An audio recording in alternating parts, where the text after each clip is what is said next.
face-to-face learning sa mga tunghaan gitinguha nga mabalik na sa lalawigan sa Sugbo.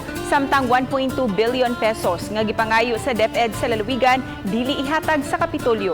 Ania ang report. Tungod sa resinating pandemya gumikan sa COVID-19, gipatuman sa DepEd ang modular ug online classes. Apan nahimo og kinikalbaryo sa mga tinun-an ug mga ginikanan tungod sa kalimitado sa resources, walay internet ug samot nga naglisod sa module.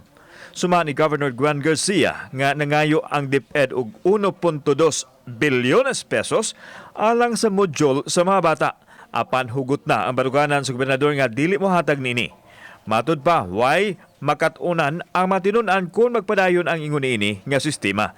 Busag itinguha karon sa Kapitolyo nga mabalik ang naandan nga face-to-face learning. But kating mga module, no, we did not set aside funding for that.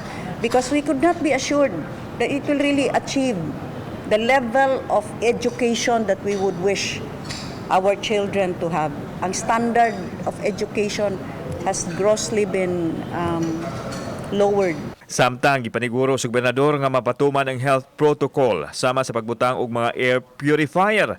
Mohatag usab sila og immune booster sama sa vitamin C alang sa mga tinun-an.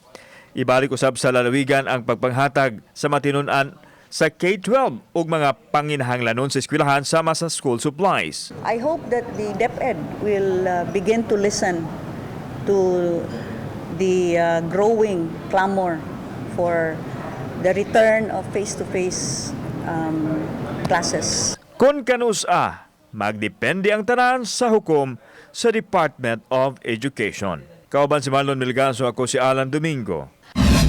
Balitang Bisdak.